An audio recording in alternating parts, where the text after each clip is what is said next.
అనుకున్నాడు దేవుడు నువ్వు కావాలని, నిన్ను కనిపెంచాడు దేవుడు తనలా ఉండాలని.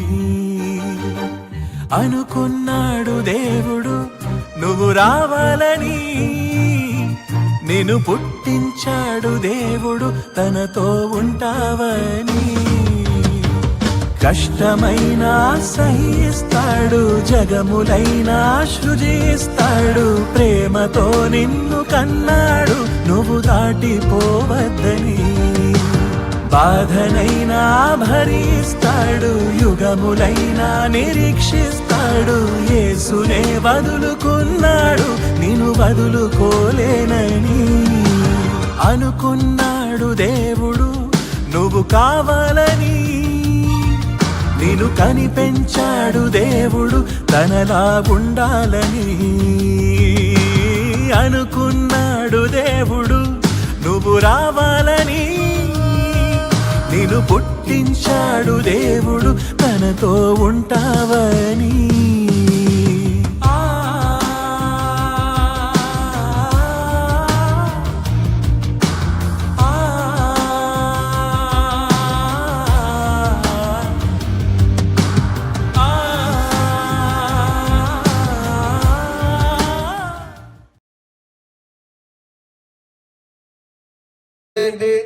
పండుగ దేవుణ్ణి సంతోషపెట్టలేని పండుగ పండుగ కాదండి. నువ్వు చేసే ప్రతి పండుగలో దేవుడు సంతోషపడాలి. అలా సంతోషపడితే నువ్వు ధన్యుడు.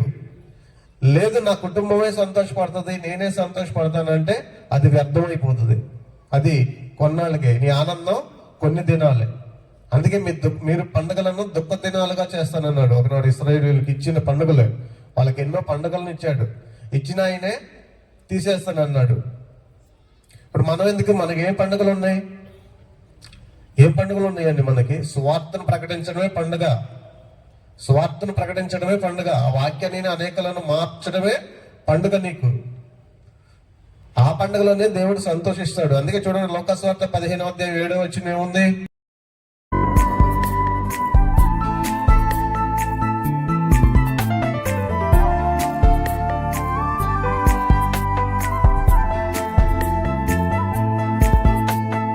నిన్ను చేరిన పరిశుద్ధ దేవుడిగా, సత్యస్వరూపిగా తానే వచ్చెనుగా, పరమును విడిచెను.